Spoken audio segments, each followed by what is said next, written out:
우리 함께 통성 기도 하시겠습니다. 지구촌의 선교지에 선교사들의 선교 사역에 위해 사단의 역사를 답하여 주시고 기도의 용사들을 허락하여 주옵소서. 병원과 시설 그리고 가정에서 투병하는 성도들과 가족들의 건강을 위해서 대통령과 국무위원, 국회의원, 산부요인 300만의 공직자 위해서 우리 함께 주님 부르짖고 기도하겠습니다. 주여 주여 주여. 살아계셔서 인간의 생사복을 주장하시는 하나님, 하나님의 복음 들고 참 오지에서 이국에서 하나님의 복음 전하는 선교사들의 선교 사역 위에 우리 하나님의 역사가 함께하여 주시기를 원합니다. 아버지 하나님, 저희들의 기도에 저희들의 선교 사역 위에 하나님의 은혜가 늘 충만하게 하여 주시고 선교 사역 위에 하나님의 도우심과 하나님의 역사하심이 날마다 넘쳐나게 하여 주시기를 원합니다. 아버지 하나님, 바라옵고 나옵기는 특별히 기도의 용사를 허락하여 주시고 그 어둠의 영들을 타파할 수 있도록 우리 하나님 믿음 위에 믿음을 더하여 주시기를 원합니다. 아버지 하나님, 모세 좌우에서 아론과 울처럼 기도하는 아버지 하나님 선교지가 되게 하시고 하나님의 역사가 초자연적으로 나타나는 놀라운 기회가 되게 하여 주시옵소서. 아버지 하나님, 바라옵고 나옵기는 특별히 아버지 하나님 선교사역 위에 우리 하나님 죽어지는 영혼들을 하나님께서 살려주시고 아버지 하나님, 무엇보다 선교사역들을 위해 지치지 아니하도록 하나님께서 이 위원회를 더하여 주시옵소서. 아버지 하나님, 바라옵고 원합니다. 아버지 하나님, 우리 모든 믿음의 성도들의 삶의 자리 위에 뿐만 아니라 특별히 아버지 하나님, 병원과 시설 가정에서 투병하는 성도들의 삶의 자리를 하나님이여 역사하여 주시옵소서. 고치시고 치료하여 주시옵소서. 아버지 하나님, 허리와 또한 무릎과 여러 각가지의 질병으로 아버지 하나님 허우적대는 믿음의 성도들의 믿음을 하나님께서 기억하여 주시기를 원합니다. 아버지 하나님, 대통령과 국무위원과 국회의원, 입법사법, 행정처 위에 하나님의 하나님의 은혜가 넘치게 하여 주시고 특별히 아버지 하나님 300만의 공직자들 우리 하나님 세우셨사오니 아버지 하나님, 모든 공직자들이 아버지 하나님 국민과 이 나라와 민족을 위하여 헌신하는 마음들로 아버지 하나님 봉사하며 충성할 수 있도록 우리 하나님의 위원회를 더하여 주시옵소서. 아버지 하나님, 바라옵고 원합니다. 우리 믿음의 성도들 특별히 세우실 아버지 하나님 공직자 공직원들 위해 하나님의 은혜를 다하여 주시고 하나님의 아름답고 귀한 역사들을 날마다 이루어가기에 부족함이 없도록 은혜를 덧입혀 주옵소서.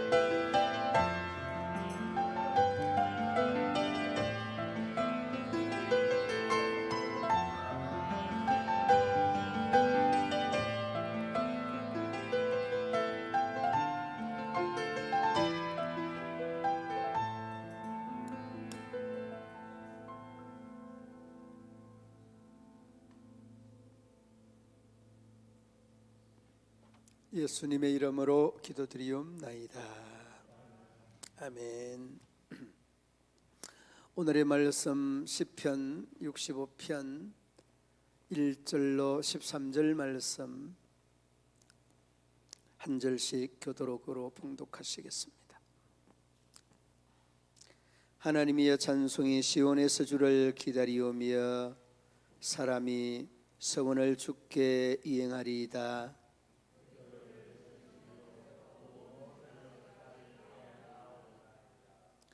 죄악이 나를 이겨싸우니 우리의 허물을 주께서 사하시리이다.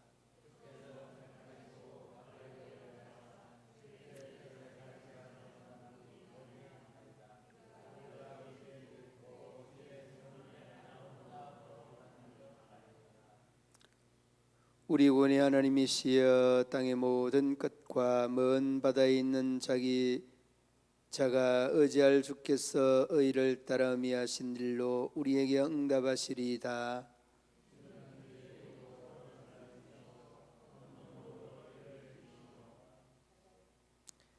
바다의 설렘과 물결의 흔들림과 만민의 소요까지 진정하시나이다.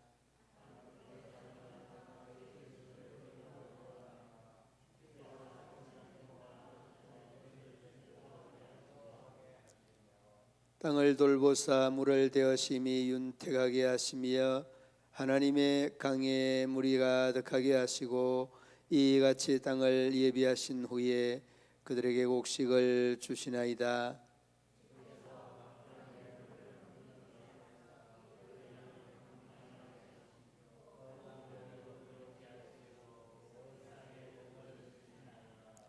주의恩택으로 한 해를 간시우시니 주의 길에는 기름방울이 떨어지며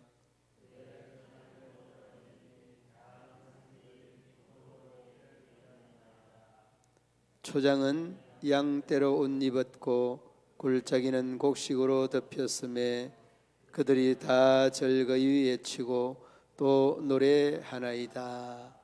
아멘. 오늘 이 본문의 제목이 삶의 찬양이 있습니까? 삶의 찬양이 있습니까? 다윗의 시고 다윗이 우리에게 이러한 질문을 던지는 듯한 그런 느낌의 제목이기도 합니다. 오늘 이 본문의 내용은 한마디로 말씀을 하자면 다윗이 어려움을 맞닥뜨리고 그 어려움을 해결해 주시면 하나님께 제가 돈 100만 원 헌금하겠습니다. 이런 약속을 서원이다 그렇게 말합니다. 그 약속을 서원이라고 하는데 오늘 1절 말씀에 이 다윗이 하나님 앞에 나의 이 문제를 해결해 주면 하나님께 이러한 서원을 이러한 약속을 하겠습니다 라고 하는 그런 내용의 의미의 말씀을 1절에서 볼 수 있는데 아마도 자신에게 크고 작은 어려움이 많이 있었지만은 바로 압살롬 아들에 대한 반역이 있었고 우리아의 아내 밧세바를 취하고 그 모든 죄와 허물들로 인하여서 참 눈물로 밤새 담요를 적셨던 이런 가정들의 이 다윗의 잘못된 내용들을 쭉 한번 더듬어 보게 하는 그런 내용이 오늘 이 본문의 내용입니다. 그래서 여러분 1절 말씀 한번 보시기 바랍니다. 1절 함께 한번 읽어보시겠습니다. 하나님이여 찬송이 시온에서 주를 기다리오며 사람이 서원을 주께 이행하리다. 아멘. 여러분 이 말씀이 어떤 말씀 같아요? 예? 찬송이 시온에서 주를 기다린다. 이 시온이라는 것은 예루살렘을 지칭하는 말씀이기도 하지만은 오늘 이 본문에서는 성소를 말씀하고 있는 내용입니다. 시온이라는 말은 성소에서 찬송이 기다리고 있고 그 뒷부분에는 사람이 서원을 주께 이행합니다. 여러분 이 내용이 다윗이 자신을 비추어서 고백하고 있는 그런 내용이에요. 그러니까 자신 스스로가 하나님의 이 성전에서 하나님의 이 성호와 찬양을 마음껏 드리면서 이것을 하나님이 원하고 계시고 이것이 하나님께서 우리에게 기대하는 바입니다. 그러면서 자신의 이 찬양과 함께 드렸던 이 서원의 기도를 주님께 이행하겠습니다. 이 1절 말씀이 여러분 간략하지만은 13절 말씀까지의 내용을 그대로 다 아우르고 있는 말씀이 바로 1절 말씀이고 1절 말씀에 대한 2절 이후의 13절까지의 내용은 1절에 대한 세부적인 내용들을 쭉 풀이하여서 설명을 하고 있는 내용입니다. 간략간략하게 제가 말씀을 올려드리겠습니다. 2절 한번 보시기 바랍니다. 2절에 보면 함께 읽어봅니다. 주여 모든 육체가 죽게 나오리다. 여러분 1절에서는 서원을 누가 누구에게 한 겁니까? 다윗이 하나님께 한 겁니다. 그런데 이 다윗이 하나님께 서원을 할 때 그냥 상상으로 묵상으로 한 거 아닙니다. 기도하면서 이 서원을 하나님께 하는 겁니다.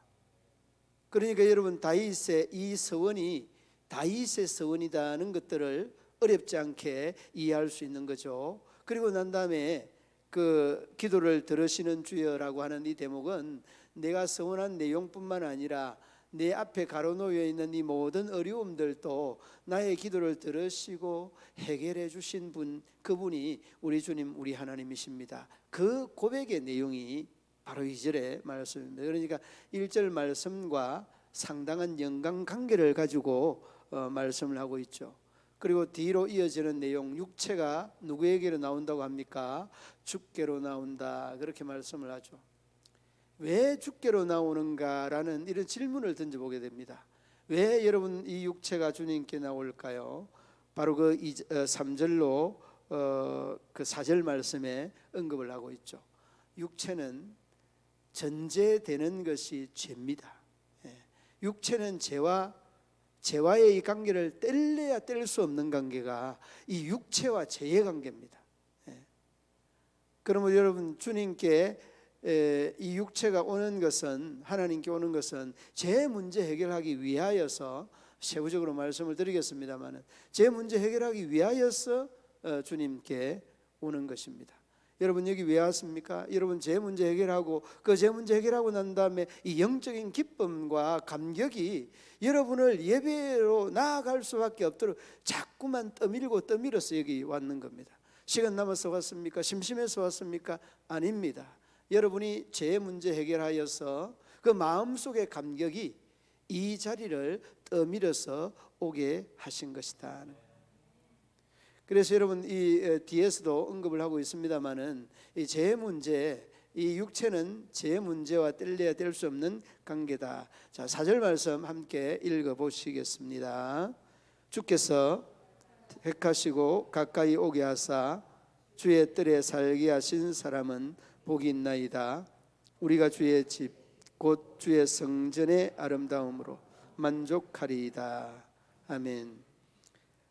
여기서 여러분 이 말씀에 우리가 그 칼빈 선생님의 예정론을 말하고자 하는 것이 아니라 늘 우리 그 장로님께서도 조금 불공평한 상황이 있고 하면 에서는 미워하고 야곱은 사랑하는 하나님이 이것도 정확하게 바른 거다, 뭐 이런 식으로 설명을 하기도 해요.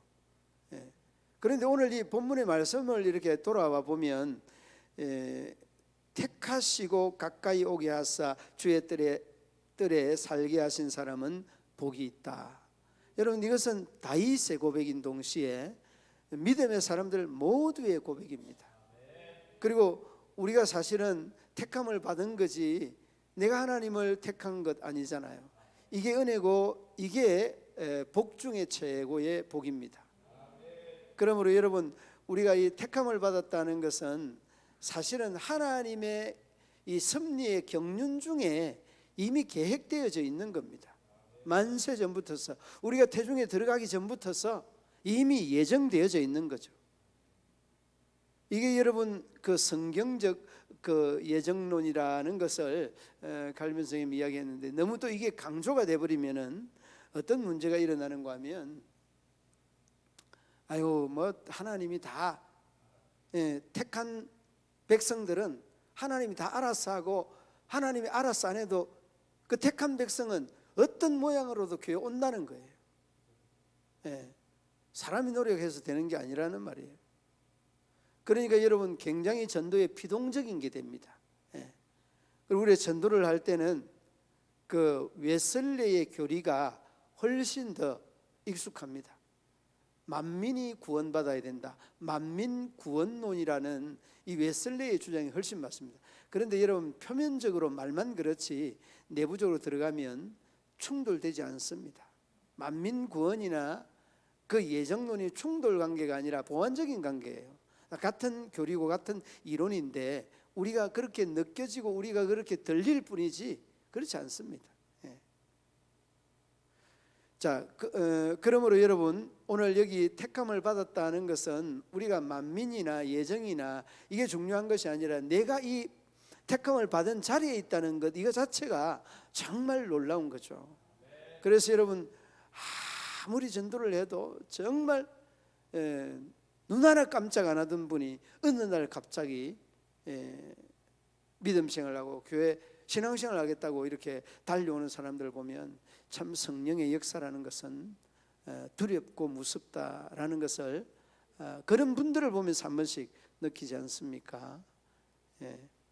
자, 그리고 뒤로 이어지는 내용에 보면 가까이 오게 하사 주의 뜰에 살게 하신 사람은 복이 있다. 여기 주의 뜰이 성소가 아니라 그 바깥입니다. 물두멍이고 하는 그런 쪽인데 거기에 있는 것이 좋다는 말입니다.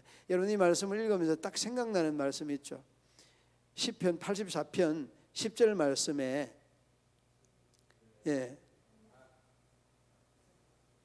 주의 장막에 있는 것이 그 말씀이죠. 그래 잘 이제 우리가 그 말씀은 알고는 있지만은 그 내용이 이런 내용입니다. 주의 궁정에서의 한 날이 다른 곳에서 첫날보다 낫습니다. 그러면서 그 뒤에는 악인의 장막에 사는 것보다 하나님의 문지기로 사는 것이 좋습니다. 이런 내용입니다. 시편 84편 10절 말씀 우리가 너무나 잘 알고 있는 말씀이고 또 늘 하나님의 전에 대한 사모함이 있는 사람은 이 내용을 늘 고백을 하고 그렇게 합니다. 저도 오늘 말씀을 준비하면서도 이 4절 말씀 이 뜰 이야기하니까 시편 84편 10절 말씀이 딱 그냥 자연스럽게 자동적으로 이렇게 딱 연결되어지는 그 느낌들을 받는 것은 우리가 하나님의 전을 그만큼 사모하고 하나님을 사모한다라고 하는 그런 말씀 아니겠습니까? 그러므로 여러분 오늘 말씀 중에 이러한 행위들이 있죠. 참 택함을 받아서 주님의 뜰에 하나님의 뜰에 있는 것이 신앙의 고백적으로 좋다라고 하는 이런 그 고백들은 기도와 함께 찬양과 찬송과 함께 하나님의 성호를 올려드리는 흔히 말하는 우리가 그 경배라고도 하고 이 경배라고 하는 말들을 우리가 찬양이라고도 이렇게 표현을 합니다. 그리고 여러분 그 뒤로 5절 말씀 한번 보시기 바랍니다. 5절 말씀에 보면 함께 읽어봅니다. 우리 구원의 하나님이시여 땅의 모든 끝과 먼 바다에 있는 자가 의지할 주께서 의를 따라 어미하신 일로 우리에게 응답하시리다. 아멘. 땅 끝에 먼 바다에 있는 자가 의지할 주께서 의를 따라 어미하신 일로 우리에게 응답한다. 여러분 이 모든 그 내용들이 먼 곳이나 가까운 곳이나 지구 끝이나 아니면은 여러분 우주에서도 하나님의 그 섭리가 하나님의 섭리와 하나님의 역사가 늘 그 주도적으로 이끌어 가신다는 것들을 우리에게 말씀해 주십니다. 자, 6절 함께 읽어 봅니다. 6절 주는 주의 힘으로 산을 세우시며 권능으로 띠를 띠시며 아멘.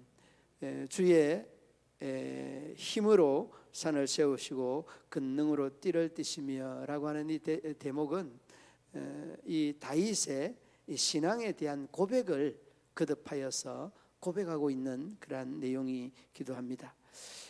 그렇습니다. 여러분 우리가 늘 생각하는 이런 그 부분들이 이러한 고백이 고백되어질 때에 우리의 믿음이나 우리의 신앙이 정체되었거나 그냥 그대로 머물러 있는 것이 아니라 성장하는 신앙으로 역동적으로 발전해가는 신앙으로 자라갈 수가 있는 것입니다. 그러므로 여러분 삶에서 늘 하나님이 하신다는 이런 고백들이 늘 고백될 수 있기를 우리 주님의 이름으로 축원합니다. 그리고 여러분 뒤로 7절을 건너뛰어서 8절 함께 한번 읽어봅니다. 8절 땅 끝에 사는 자가 주의 징조를 두려워하나이다. 주께서 아침 되는 것과 저녁 되는 것을 즐거워하게 하시며. 아멘. 그러니까 여러분 여기서 주의 징조다라고 하는 것, 흔히는 이 징조를 사인이다라고 이렇게 이야기를 하죠. 징조를 두려워한다라고 하는 것은 우리가 생활에서 삶에서 늘 민감하게 느낄 수 있는 대목이기도 합니다.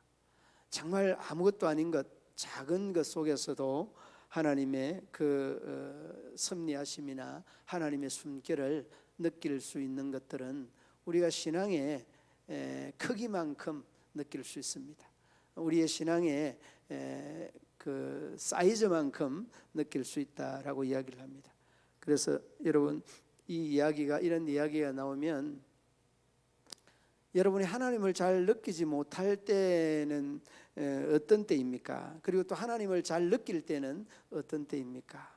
옆에 믿음 좋은 우리 장로님이나 믿음 좋은 우리 집사님들이 있을 때는 또 그런 그 분위기에 편승해서 함께 그 분위기에 넘어갈 때가 적지 않습니다. 토마스 아킨퍼스라고 하는 자연주의 신학자, 자연신학자가 있는데 이 자연신학자는 늘 그렇게 강조합니다.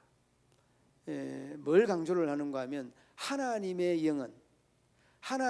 영은 우주 모든 공간에 가득해 있다, 그렇게 말씀합니다. 다만 그 가득해 있는 하나님을 우리는 느끼지 못할 뿐이다, 그렇게 말씀합니다. 그래서 여러분 산에 가면 산에서 하나님을 느끼고, 바다에 가면 바다에서 하나님을 느끼고, 우주에 가면 우주에서 하나님을 느낄 수 있는 이러한 이 신앙간, 믿음간이 우리의 믿음간, 신앙간이 되어야 된다라는 거죠. 그냥 이렇게 단편적이기도 하지만은 굉장히 이 주장하는 아킨퍼스의 주장이 그 세계의 많은 신학자들의 심금을 울리기도 하는 그런 부분이 하나님의 자연 속에서의 현현, 자연 속에서의 하나님의 섭리, 이 역사, 이 내용들을 끊임없이 강조를 합니다.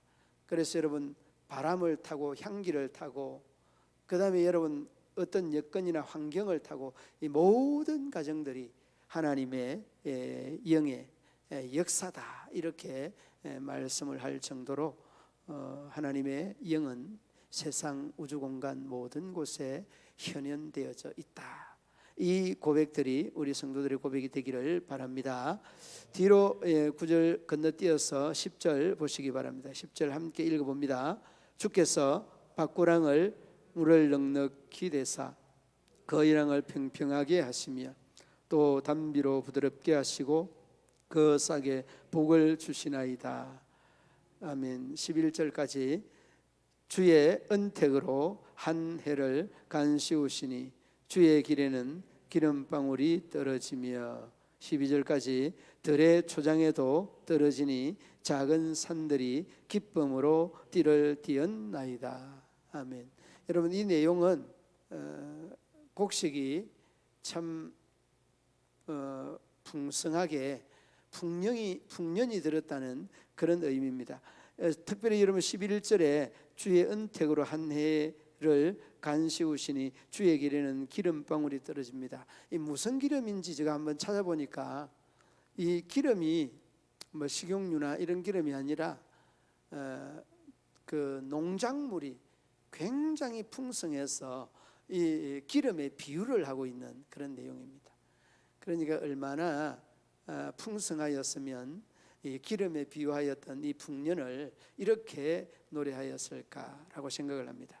여러분 그 10절부터 13절까지는 그 농사에 대한 이런 부분들을 아주 그 9절부터 13절까지는 원색적으로 땅에 대한 풍년을 힘주어서 강조해 주고 있고, 그 다음에 1절부터 8절 말씀까지는 하나님과 성도들과의 신앙적 관계를 말씀을 하고 있는 겁니다. 서원을 하고 기도를 드려서 그 서원에 대한 내용을 갚을 수밖에 없는 이 다윗의 입장에서의 내용을 쭉 이야기를 합니다. 1절부터 8절까지 9절부터 13절까지 단락을 두 단락으로 나눠볼 수 있는데, 우리가 보통 감사를 할 때 하나님 앞에 찬양의 성호를 드릴 때 어떨 때 제일 많이 합니까? 그때 여러분들이 풍성한 이 그 곡식을 생산했을 때, 우리 믿음의 우리 일꾼들이 이제 깨를 콩을 이렇게 한다고 할 때 이게 많이 생산이 되면 우리가 또 거기에 대한 찬양과 경배를 하나님께 올려드려요. 이런 것들이 유래가 돼서 이제 그 추수감사절이 이루어지고 했는데, 그런데 여러분, 우리가 풍성한 그 곡식을 결실할 때는 얼마든지 감사를 할 수 있는데, 여러분 가만히 한번 돌이켜 봐 보십시오. 우리가 그 3절 말씀에 우리가 택하심을 받았다는 것, 이것 때문에 여러분 감격하고 이것 때문에 여러분 하나님의 성호를 찬양하고 하는 이런 사람 봤나요? 봤죠. 여러분, 이런 것들로 인하여서 더 찬양하고 더 하나님께 경배하고 더 큰 영광을 돌려야 되는 조건이 여기에 있습니다. 우리가 뭔가를 많이 얻어서 하나님 앞에 성호를 찬양하는 것보다 훨씬 더 택하심을 받았다는 이 사건 중에, 택하심을 받았다는 4절 말씀의 내용 중에 이 내용이 그 어떤 사건보다 귀중하다는 겁니다. 그러니까 여러분, 우리가 이 사건이 선행되면 곡식에 대한 풍성한 소출은 그냥 따라오는 거잖아요. 그리고 또 이 곡식이 그 풍성의 그 산출이 안 돼도 감사를 할 수밖에 없는 겁니다. 우리가 이 4절 말씀에 택하심을 받은 자에 대한 감격이 있으면 반드시 이러한 현상이 두드러지게 나타나게 되어 있습니다.